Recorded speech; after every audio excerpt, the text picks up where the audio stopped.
Barbara. I'm Cheryl. And I'm Naima. We're three Black moms.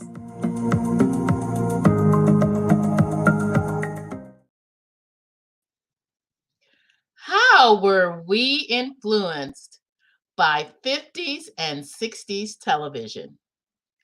How did it influence our culture? How did it influence our children? How did it influence our parents and friends?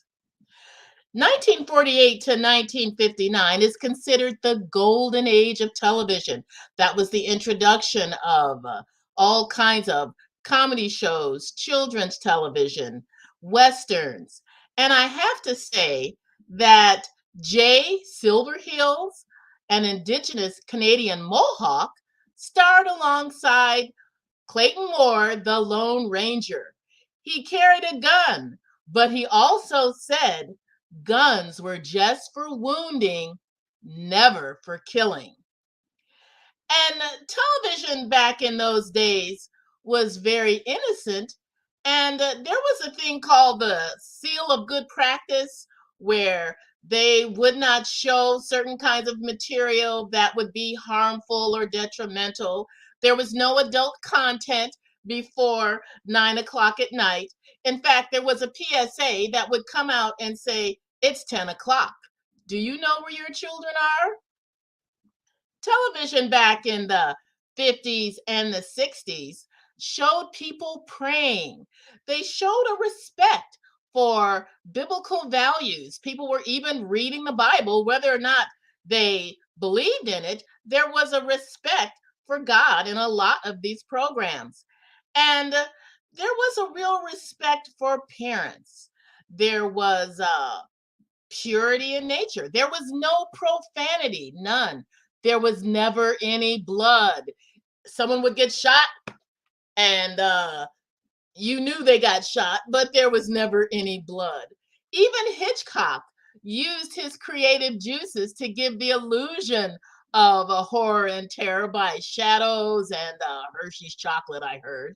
And just the fact that things influenced us in a major way. I had an opportunity to interview Melvin Kanazi of the U.S. Navy. He was speaking. He was a baby boomer who was a speaker at one of our presentations for the Tuskegee Airmen. And he said he was greatly influenced to want to be an airline pilot by watching Sky King and Sea Hunt. Now, those were shows back in those days. There weren't a lot of Black people. And I remember Melvin Kanazi saying that you never saw any Black people in anything more than subservient sort of roles. And that would affect how you felt about yourself.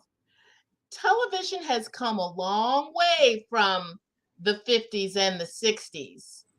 What are your thoughts on some of those changes, sisters? Well, of course, as you mentioned,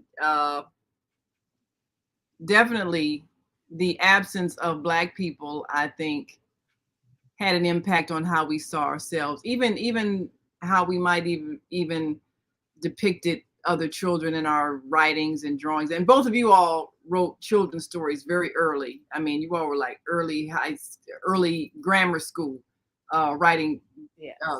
And illustrating children's stories, and those little ledger books that our father brought from the post office for us to write stories.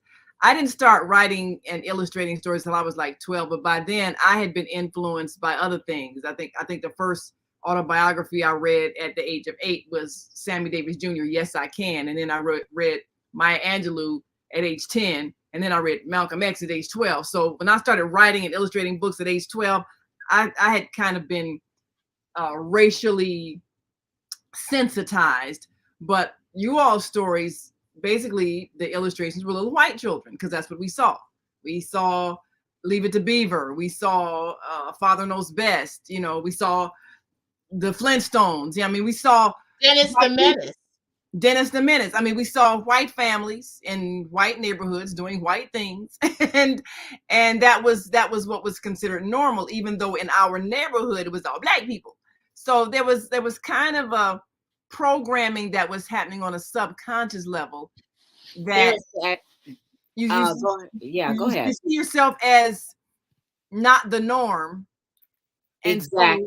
you Exactly. know, The other. yeah, you see Well, yourself as other, and that didn't change until what was it, Julia, and I think when did that come out? 68. 1968. Yeah, so we had two good strong TV era decades of white only programming, and that did affect little black children.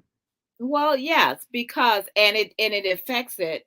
That generational trauma affects it today because we still are taught that the default for being an American, for being a human, It's white is white, Anglo-Saxon is Protestant. white Anglo-Saxon Protestant.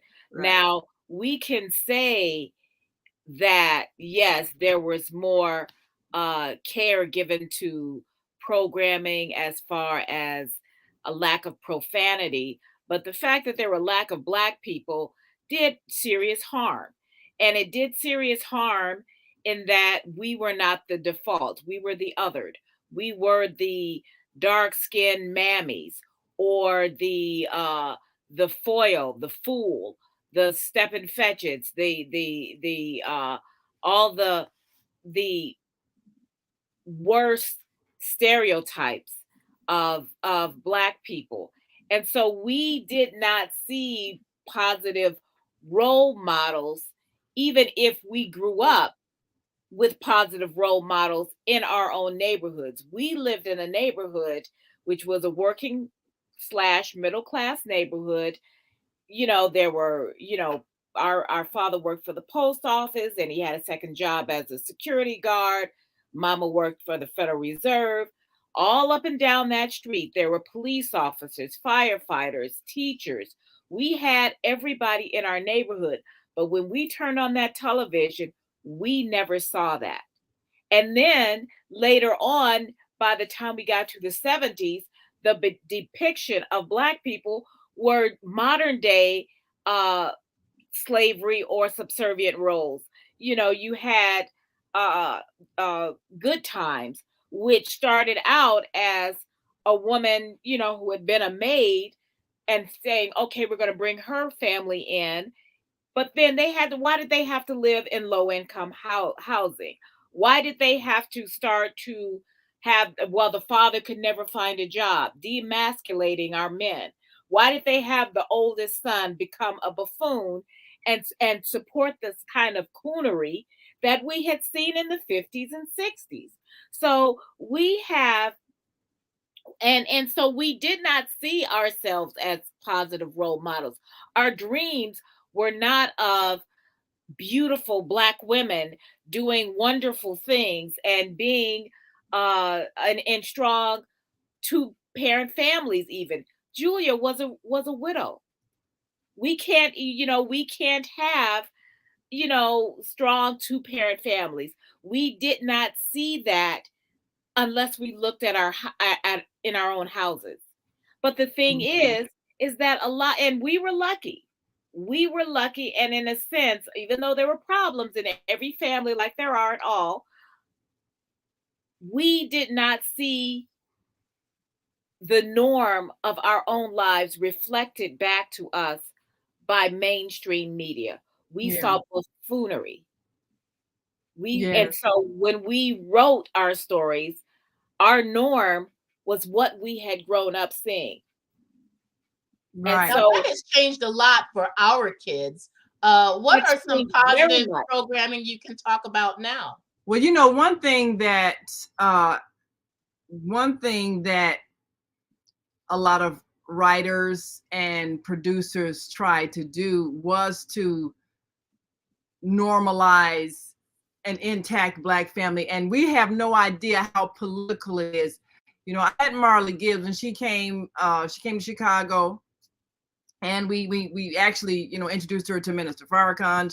She met him um, at the restaurant, the Salam restaurant, and she was telling us how she had to struggle with the program 227. They Yes. wanted it to be a building full of single Black women, you know, and no man. And she fought for her to not only have a husband, but to have a husband who had a business. And that was a big fight because they did not want that image of a man who's independent, strong in the family, got his own business. She had to really fight for that. And even over time, they still kind of made it a little bit silly, and somehow, you know, he was minimized. I mean, Everyone was minimized because Jackée became she the became the star, star of the and so it was all show. about her and her flirtations and everything. Yes. So, you know, even the original intent got skewered, and the same thing happened even with Good Times, where, you know, John Amos tried to be the strong father, and they, you know, want to highlight JJ with the buffoonery.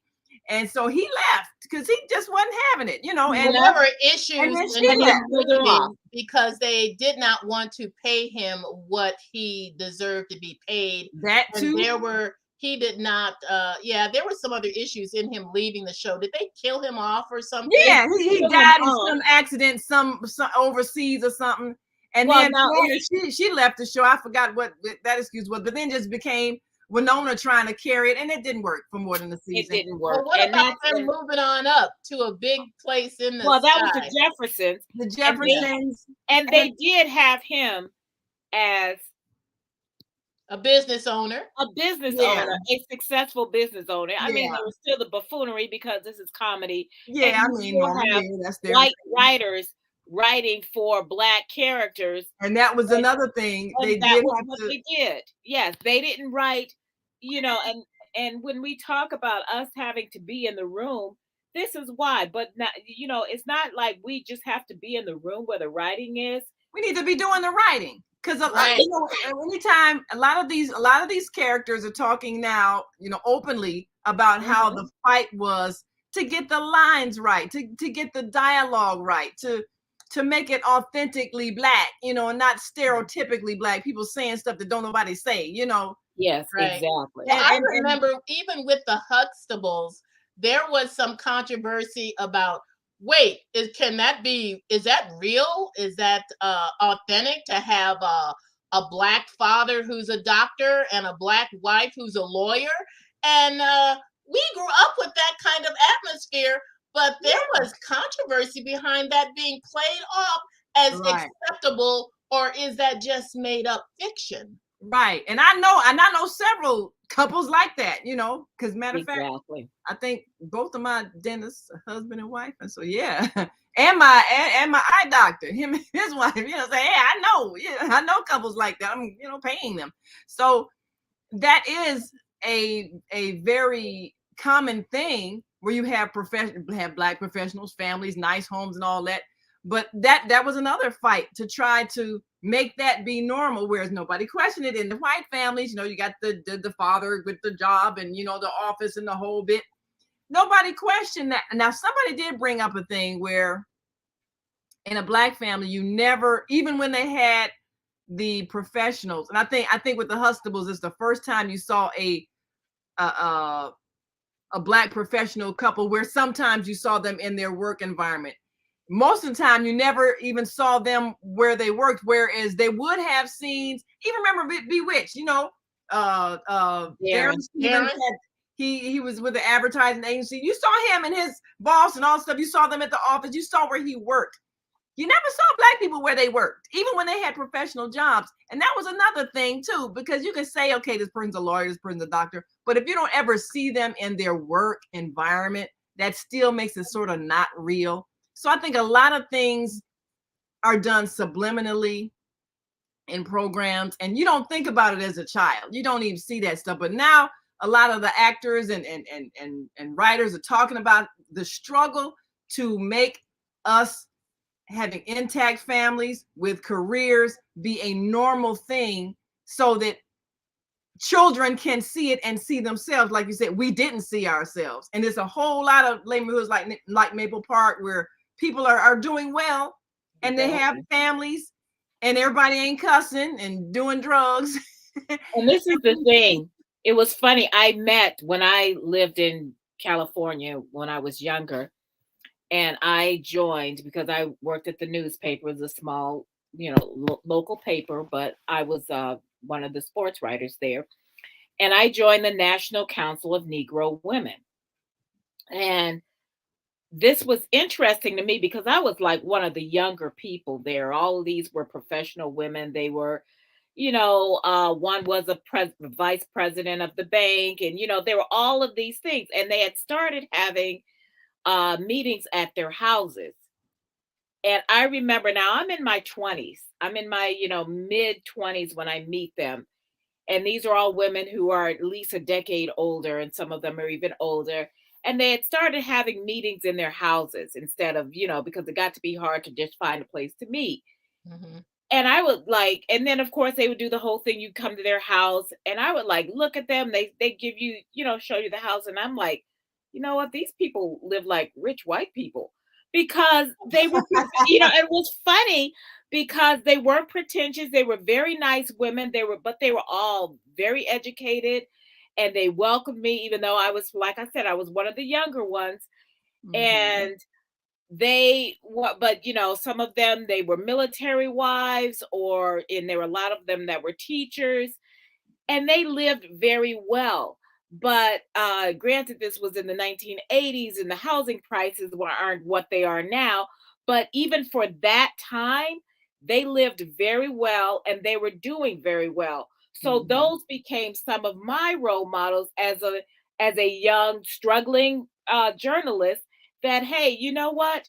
This is Yeah. an achievable goal. Right. Yes. Um, and this is the thing, is that we need to see, not just on television, we need to get out in our communities and be Right. those mentors, and Yes. be Right. those people who say, this is an achievable goal for you.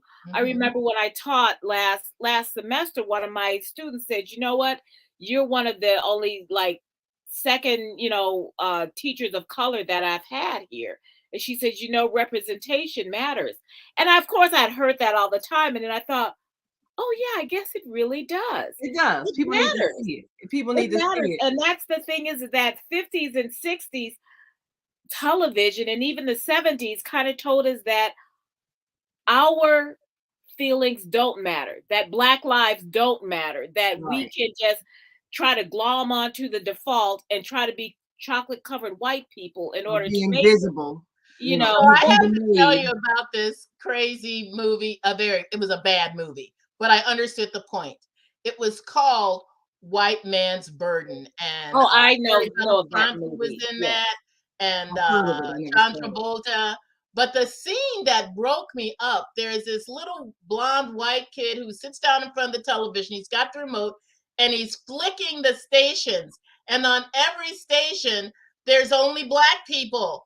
And you really are hit home with how that would look to our children, where there's only one color. There's no Asians, there's no Native Yes. Americans, there's no Hispanics, there's nothing but blondes. And it was just kind of funny, that movie. It was meant to be some kind Kind of of a spoof. It was a point parody. Yeah. mover, but Yeah. it was funny seeing it displayed that way. But it makes you think. We got a couple of people watching on Facebook that want to greet us. And good evening to Horse Dawn, and good evening to Regina Green. Thanks for joining us. Feel free to write in your comments. What do you think about the TV programming that you grew up with? Did you grow up in the era of the 1950s, 60s, 70s? Of course, 70s was a little different. That's when we start to see a bit of the change. Always 80s. said. Yes, or the 80s, like the movie Logan's Run. I remember, I think it was Richard Pryor says, you didn't see any Black people there. They ain't planning on us being here. And that was the thing, is Well, that we had been erased even in the future because nobody thought about it. And now we have to fight, and there's still a fight, because now we have to fight against being the Black sidekick, yeah. the Black best friend, the obese Black wisecracking best friend. The second fiddle. We can't, we have to be the smart mouth, or our kids are smart mouth, or our kids are poor, Mm, or our kids are, you know what? Their kids can't just be kids, or like the Asian kid, or the kids from India who will have to have the accent. One of, I can't think of his name. He was in House, and he became like in the Obama White House. I want to say his name was, I can't even think of his name, and I don't want to mess it up. mm, But he talked about having to go for these roles, and he is Middle Eastern, and having to have, you know, they wanted the accent and right. those kind of things, and or the Asian kid who's always good at math, and or says Confucius say. I mean, and what Confucius. these stories are Repeating those telling, stereotypes. they're No, all no, no, no stereotypes. judo and karate and everything because Yes, you're Asian. exactly. They're all stereotypes of That of are reinforced. that are Look at reinforced. the They're all cartoons. stereotypes from white people, from white writers. Look They're at the all their cartoons. That stereotypes. was look at how the cartoons reinforce. If you ever saw an ethnic person, they were always the stereotype because cartoons you can make fun of people and everything. Nobody questions it. But that was And some of they're the very deepest racist. programming. Very racist. They're very racist. And you Some of still the see older some. Bugs Bunnies were incredibly racist. Ooh, yeah. During, they, either they were anti-Asian, there were a few anti-Black. I remember seeing one in Yeah. college, when they used to do the free theater, and they'd have the little cartoon right before it. There were a lot of really racist cartoons out there. So, when we talk about these things that were programmed back in the 50s and 60s, there were a lot of things that were shown because of the war and whatever that you really should not want your kid to see, Right. because they were unless you could have that talk and say, you know what, this is hurtful, and this is why this is hurtful. Yeah. And these are the things that we don't know, that we didn't notice about those 50s and 60s programs, Yeah. that now we understand did harm. Oh And yeah. they did harm not just to us, they did harm to all people, because Yeah. these are the stereotypes that Right. white people grow up with.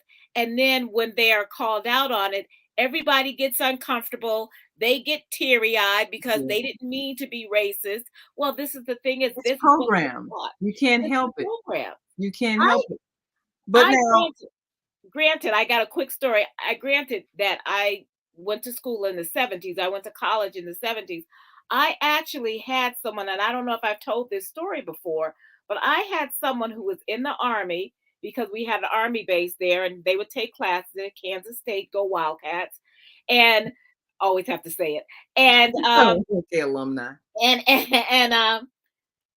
we were in a television class, and we had to do a demonstration on something that was whatever, and he was showing how to shine shoes. He looked at me and said, "Oh, I'm sure you know how to do this." I He did was that too. he said, I looked at him like, "Why would you think I know how to do this?" I don't know. All I know is that the Black guys really know how to do this. He was sincere. People, this was 1977 or 78. That's what he had seen. Shoes That's what he shining. had seen. That's- And that's the guys who knew how to shine shoes didn't come out of the womb learning how to shine shoes or knowing how to do that. You Black, you know how to shine shoes. But that was what he knew. And I called him out on it, and I made fun of him. And every time I talked to somebody, I said, "This is the guy who thought that I knew how to shine shoes because I'm Black." Well, I guess he knows you didn't know how now. And I guess I don't think he ever did that again. But that's he didn't even think that what he was saying was racist. And Right. most of the time when people have been programmed to see us in a certain way, that's what they think. They don't know that they don't know. So it is kind of hard for people in our generation to teach people who have been teaching their children wrong because they learned wrong, that there's something wrong with it. They just really don't know. And I look at, well, there's a thing that Barbara mentioned also about the standards that changed. And it's kind of unfortunate that as we entered the arena of TV, they relaxed the standards of decency. And now you have everybody saying everything that's inappropriate. And But And they're it's not. unfortunate that our children are even more susceptible to the programming. I mean, you look at stuff like Homer Simpson, and just because something's animated doesn't mean it's for children. And Right. so many children who grew up with that, as opposed to say like Elroy and Family Guy Jetsons. even. Yeah, I mean, look at the contrast between Elroy and the Jetsons and Homer Simpson, and the kind of things that come out of the mouth of a child that are so inappropriate, and parents thinking it's cute. So you have a even worse kind of programming even now, with beyond the racism, there's the extreme disrespect that young people are being programmed to think is okay. so does that reflect our culture, or Yeah, everything. I don't know. or is it influencing the culture? I mean, is it Right, right. I think it's a little of both, because I think the standards and practices, now there's a lot more pushing of the envelope, but also there's the people who are writing these things, who are pushing that envelope. Some of them, if they have kids, they say, oh, I don't let my kids watch this. So they're setting for your kids and your teenagers to watch, and they're taking from the culture, but everybody doesn't speak that way. And you know what? Profanity, you decide for yourself what you want your kids to watch, but you should not have second graders. And this is what happened when Sarah was in second grade, and her teacher was saying, some of these kids, they're watching like Family Guy. And I'm saying Family Guy is not something kids should be watching. But they're coming to school. Adults shouldn't be watching it.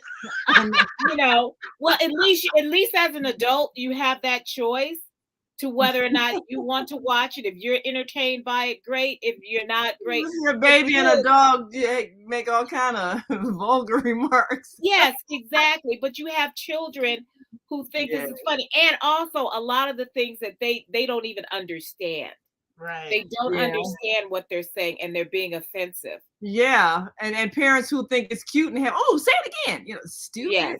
I've had parents like that. I have noticed, they currently, when they're showing things that used to be allowed, now they will put a disclaimer in front of it to let you know that they're either using the N-word in this, or the subject matter is a little bit on the adult side.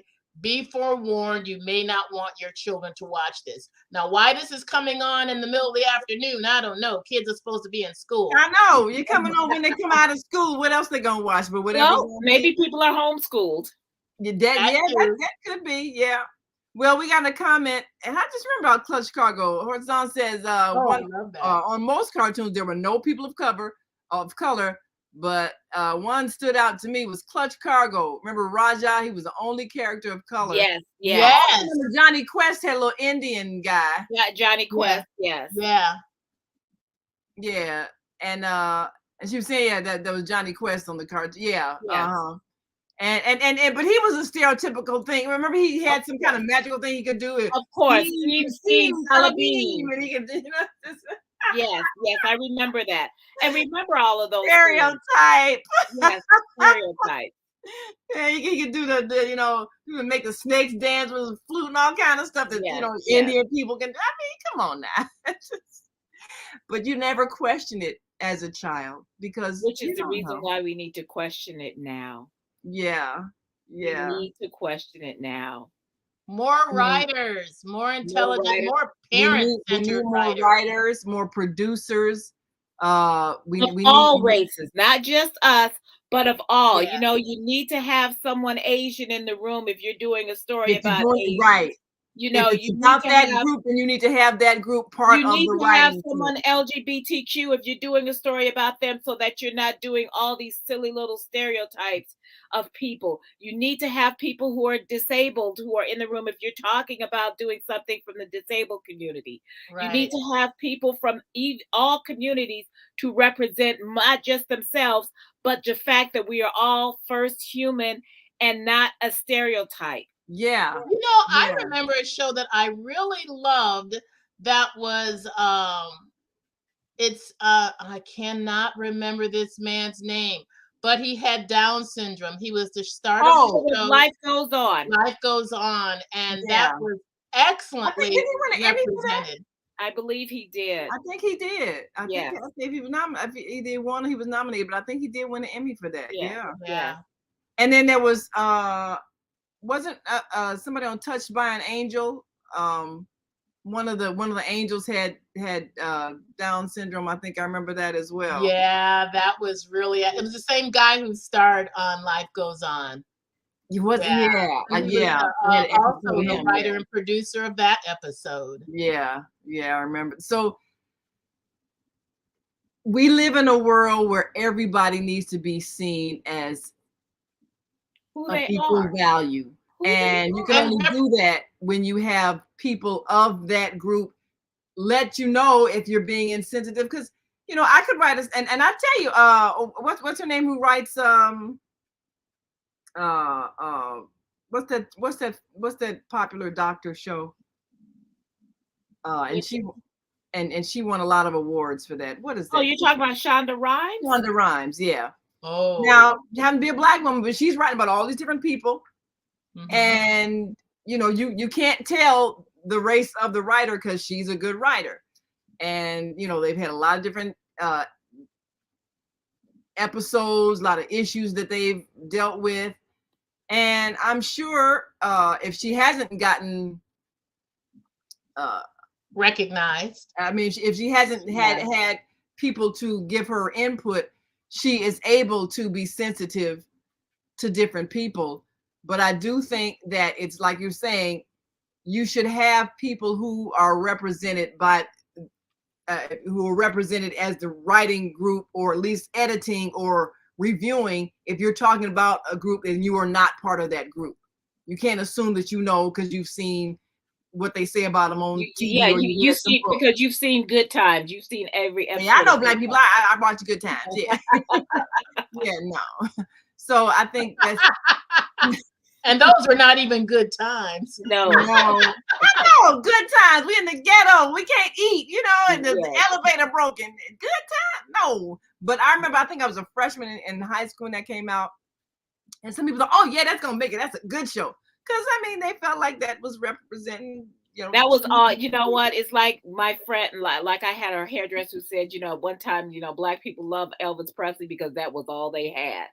But see, Yeah. that's the thing, is when that was all they had. But I went from, Good Times, which came out when I was in high school, to going to very Lily White, Kansas. And those people thought, because I came from Chicago, that I knew J.J. Walker and that we lived in the ghetto. And I said, and at that time, I did not have the vocabulary to say, that's a television show and not a documentary. Right. Today I could say that, but that was the thing, and they were sincere, because Yeah. that was their only Connection. the connection with black people. Well, Yeah. the ones that they saw on TV. I saw new kids who, because you remember the dorms, you used to have like the community bathroom. These people Yeah. wouldn't even say hello to you in the bathroom, but then all of a sudden, come time for them to go home, oh, I was just such a cute little black girl. They just wanted to take me home and show me off, like like I was like a pet, A doll. these living dolls. They did. It was like the precursor to "Can I touch your hair?" Well, my roommate told me straight up, I can never take you back home to my hometown because they couldn't deal with you being black. I mean, she was honest, Yeah, I can't get my feelings hurt. At least she was honest. Yeah, because some people, I know for a lot of people, I was their first black. So even if they saw some on TV, am I your first black? But even if they saw them on TV, Well, of course, I went to college in '77, so that was still, not a whole lot of positive black images on TV. I don't think we really had really good images until maybe the '80s. I remember what was that? What was this show with Steve Urkel on it? Oh, Family Matters. Family Matters, which I And that never was saw. another one again, and Marla Gibbs was telling us the story about how she had tried to explain to trying to think of the name of the actor that played Steve Urkel. Oh, I can't think of his name. It'll come to me. Yeah. But she was trying to explain to him that, yeah, he's very talented, but he has to be careful not to be used, because they will take a show that's trying to project a solid black family and make it about a buffoonery that they've been doing all along. Every time we get a serious show and try to address some issues, somehow it gets skewered into something silly, and then the message is lost. Yeah. And I mean, and he is a brilliant actor. His name's going to come to me in a minute. I might have to Google it if I can't come up with All it. right, I'll do that while you. This Is Us did a very excellent was a very excellent program in covering all of those and even addressing certain stereotypes. Yeah, and the thing about it. Jaleel White, sorry. Jaleel White, yeah, it was gonna come to me. Yeah. Jaleel. Well, it came to Google. yeah, Jaleel White. And he is talented. Very talented. And I mean, he even talks about how he came in into the audition doing the voice and the character and everything, got the role. So, and it was only supposed to be like a one-time thing, and he, ended up being the star, which, that's good for him. But then again, you don't want to be typecast. You don't want to be typecast, and then you don't want to have it where you end up being pitted against the other actors who are feeling like, okay, now everybody else. It was like with 227 and Jack Hay. She was supposed to be just one of the people that lived in the building, and then because she was funny and cute, and they thought they started getting away from the family, and jokes on them, Regina King. Hey, that girl, she done gone.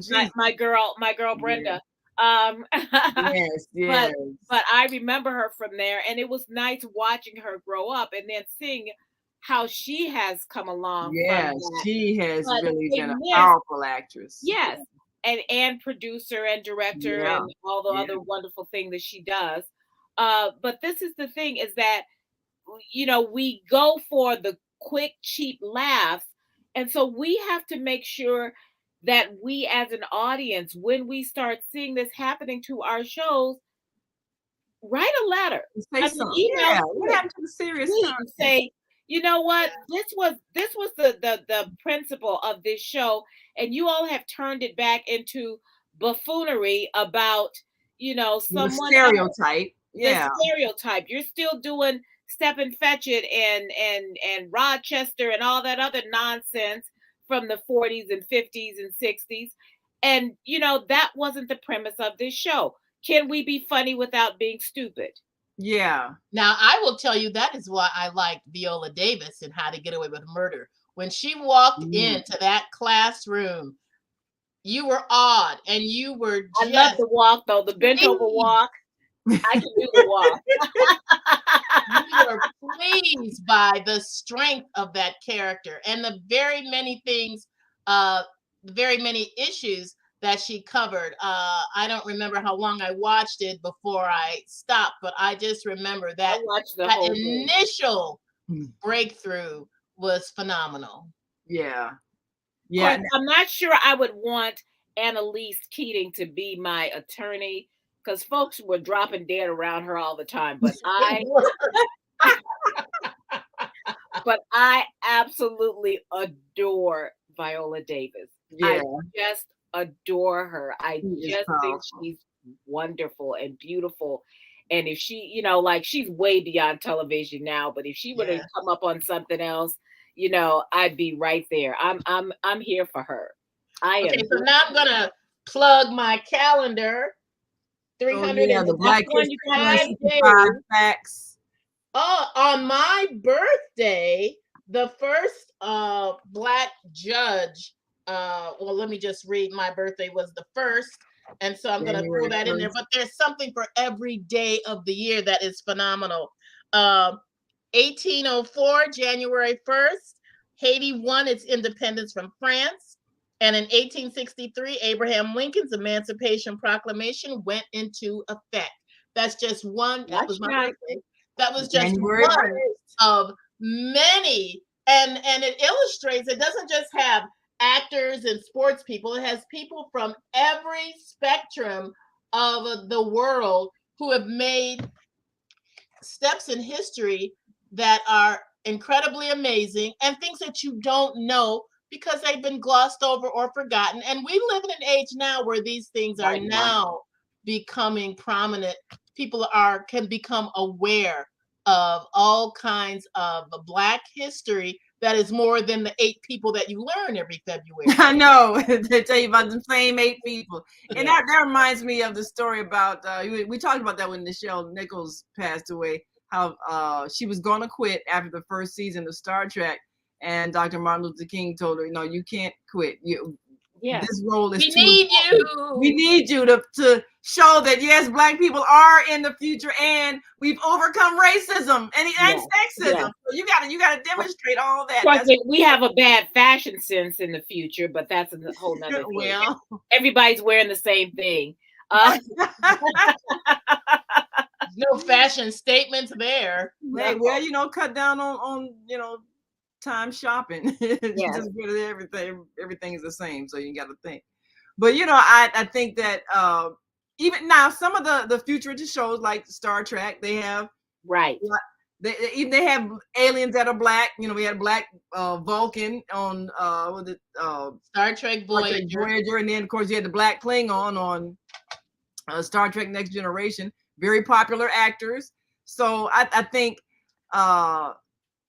being able to expand to other species even is good, and it gives so many other roles that like a Viola Davis and others are really powerful, so many other choices of what they can become. Whereas back in 68 with Julia, that was a big thing. Oh wow, we have a Black woman, and That she was a nurse. Yes. and the Black woman who works as a nurse but no husband. And in that one, they made her best friend, the white woman, be the buffoon. Yes. Yeah, and I guess to show her intelligence. So she had her friend real ditzy and everything, and they talked about a lot of the racial issues, and then of course we had All in the Family, that was in the 70s. Yeah. With Archie Bunker, and then the Evans family next door, which ended up being the Jeffersons. Yeah. The Jeffersons. Yeah. Right. Yeah, the Jeffersons next door, which ended up with their own show. But a lot of I guess the 70s kind of dealt with race in a way that the 50s and 60s could not, because it's easy to pretend like we weren't there. And yes. Unless we were way in the background, or subservient role, the maid, the cook, don't have no lines other than yassa, whatever, I mean, look, we have to also remember that television back then was not reflective of what was actually going on in the country. It was a time to kind of help people be lulled away from the civil rights and the violence and all those things that were happening in the news. So then you had Andy of Mayberry, that was very popular during the height of all of the violence in the civil rights movement and demonstrations. And they were in the South, but there were no Black people there. I know, when in North Carolina, I think. Yeah, they're in North Carolina. So this is the thing, is that, even the Beverly Hillbillies and all these other things, is that you had a Petticoat Junction also. Some of these old shows. All the Southern comedies didn't have any Black people. They didn't have any of that. So when people start talking about the 50s and making America great again, they are looking back at the 50s and 60s of television that didn't exist, and that it wasn't good for everybody. They want it just good for white people. Again. So it's the way they remember it as being. But you know what? everybody's going to look back at certain times and say these were the good old days. You know, Yeah. at some point in our lives, right Something now was the good today, old days. this is going to be the good old days. Mm. You know, so we have to remember that when people start going back and saying, well, things were better, they weren't better for everyone. Yeah. They Right, weren't better There for was this everyone. time tunnel show where people would go back in time and a couple of the characters were black and they were talking about what year they should go back. And the Ooh. black dude said, well, there ain't no year going back that I want to go back to that was good for us. You That's know? exactly right. But there are no bad years for any white people. Well, I guess the Depression. I don't know. Well, the Depression was bad for everybody, though. Yeah. What do we have? Well, what Little Rascals? Wasn't that supposed to take place during the Yeah. Depression? That's when everybody would Buffy, just get together, have a show, raise uh, money. Yeah. raise money, and sing a song, and all of their problems would go away. Yes. So we got a comment from Horace. Dawn says, ever notice in college, the higher up you go, there are less of us. Master's program started off with 50%. Well, in the end, I was one of 3. Yeah. Well, you know, that's one of the good things I really liked about A Different World. You know, Yes. Oh, yeah, that right. you go to College. Yes. and they said that show encouraged a lot of people to go to college, a lot of black students to go to college. It showed a whole college, and it, you know, they dealt with some serious issues, which was good, and I think that it was healthy. It did give us a whole view of a group of people that were upwardly mobile because they were in a higher education institution and all of those And it things. also normalized going to college for black Yes, it kids. normalized it. Now, we grew up and our parents, you know, because obviously we're sisters, but our parents did not finish college. Both of them had some It college, went, but yeah, they Yeah. did not finish. And it was very important for them that we that finished. we finished. We did. And Yeah. so, Yes. but we also had a neighborhood and high schools that were like that too. Yeah, That they really it was pushed us to go important to college. to go to college. Now, by the time Naima, you probably had fewer kids who were just going right, you know, getting married right out of high school. I had Very few. Most of I them, had a pretty few much everybody was college college bound. bound. We had a You know, few, we had some that went straight to work, but it was but now, you but know, now, other not than push. maybe some of them having a gap year, because I'm the last one that had a baby. So I think Sarah has maybe one friend who has a child now. And, you know, but most of them, if they didn't go to school, they're going to school, or maybe they had to or leave. they or start out in a whatever. career at a company someplace and But maybe you but know work their way up that way. but that's the thing, it has normalized secondary education. Yeah. And that is the thing that we need to normalize, and we need to make sure that our programs say that. Well, no, high school is one stepping stone. There's other stepping stones. Even if it's a trade school, if it's a, you know, whatever, there's something Yeah. else that you're going to do. And we've talked about that on this show too. And, About showing more professionals too. I mean, And of course, showing you more know, more professionals. doctors. They do have more of us on doctor shows now, and Yes. Yes. more of us on that. More of us on police and More on firefighters. lawyers, you know. So And let me more tell of you that. something. If you really, I mean, really, if you don't want to just get all your inspiration from television, there are real life doctors. Follow them find them, follow them on Instagram. There's a man, and I don't want to give his name because I don't want to get it wrong. I think his name is Russell Elliott. I'm not Oh, sure okay. though. And he's a black pediatrician, and I just love the fact he's a resident now, and he posts all the time on Instagram, and Mhm. I follow him. And you know, if you want to follow him, it's great just to see the journey that he is on. So there's some real life inspirations out there. We don't even have to just go to imaginary people on TV. There's Right. some real life attorneys out there. Attorney Ben Crump has an Instagram. You know, there's other people that are out there that are doing the work that we can say, okay, these people are doing this. Yeah. And Oh my goodness, read books. All of Yeah. these, there are other places to get knowledge and inspiration from things that have been written Yeah. down. And authors are coming through cities all the time, you know, Yes. meeting people. So they're real live people. You can meet them when they write their books. You can actually hear what they have to say, because a lot of them, you know, they have these book tours, and they want to talk to audiences, and especially inspire young people. And I think that's a key thing right now for us, to define a future for young people and not let other people tell us what we can't be, and not let other people we are the norm. Yeah, we have to make ourselves the norm. We are the norm. We are the default. Yeah. Yeah, that's what we have to have our children growing up seeing. I'm glad that the books that are being used, or even videos and other things that they're using to teach young children now, are much more diverse.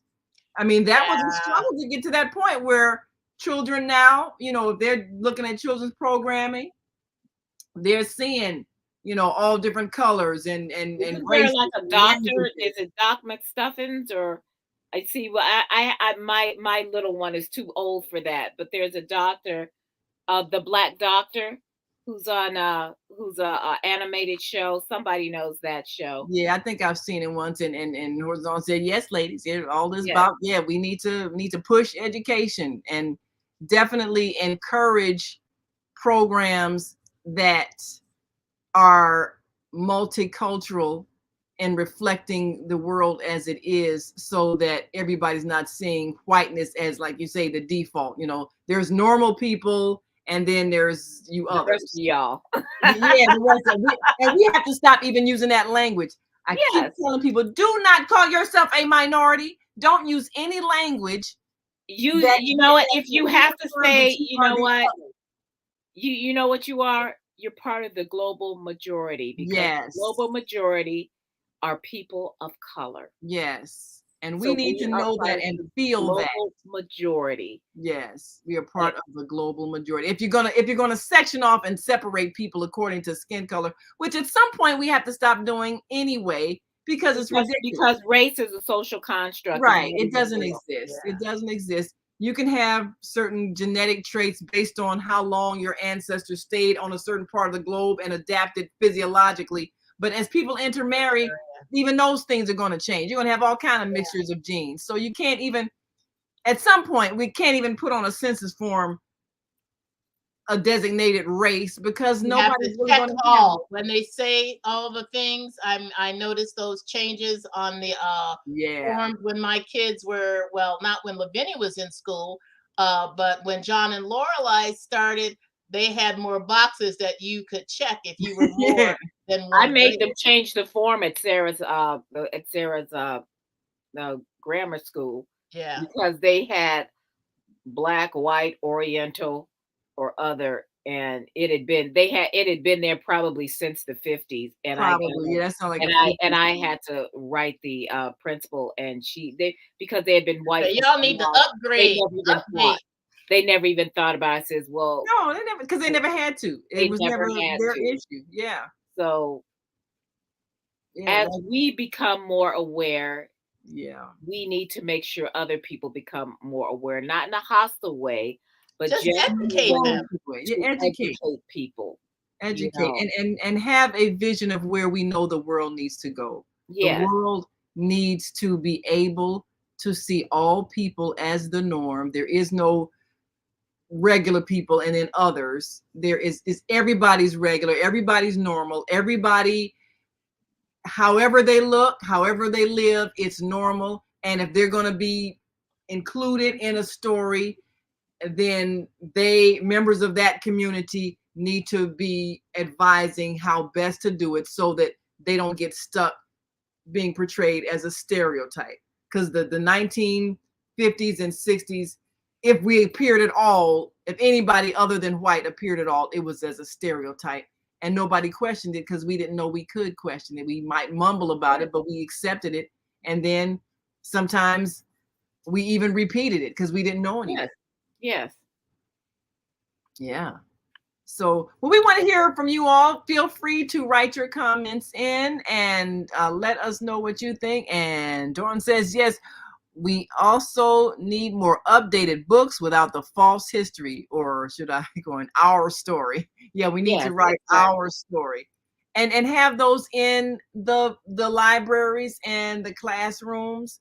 And if you're a teacher and you know the material doesn't feel right, then say something. You know, Do some research. do some research, and sometimes some teachers can choose their own books. You know, whatever power you have to set your curriculum. If you know some authors and some books that are more authentic than what you're using, go ahead and order those or put those on the list or whatever you have the power to do. So that you do not have college age kids coming to me and finding out for the first time that Christopher Columbus didn't discover America. Yeah, and they had never And that there are still Native Americans who live in Or this that country. Native Americans were not all killed all off. killed and off. The Yeah. indigenous people actually still exist. Yes, yeah, that's the thing.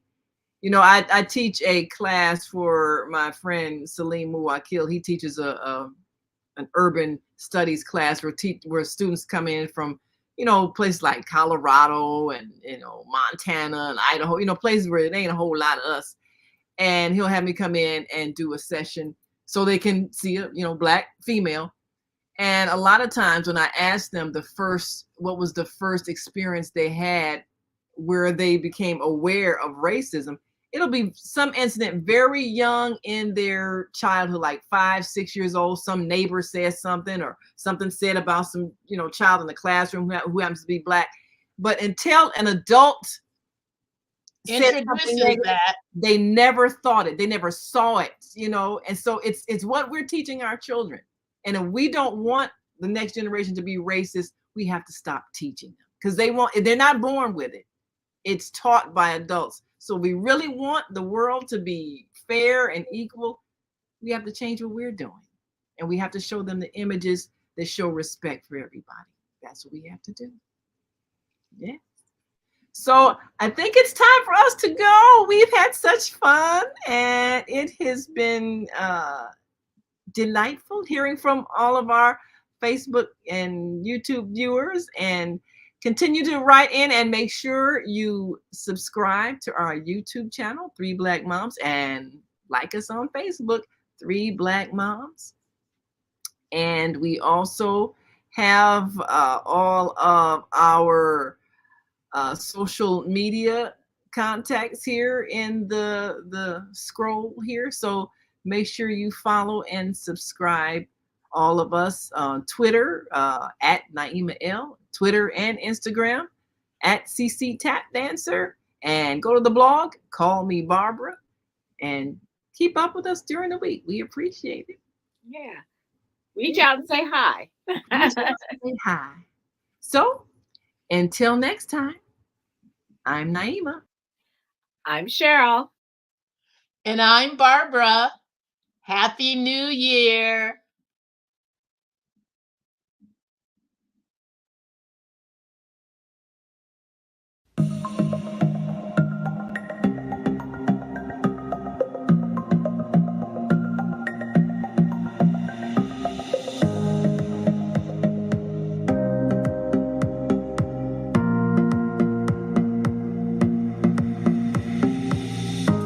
Hi, I'm Barbara. I'm Cheryl. And I'm Naima. We're 3 Black Moms.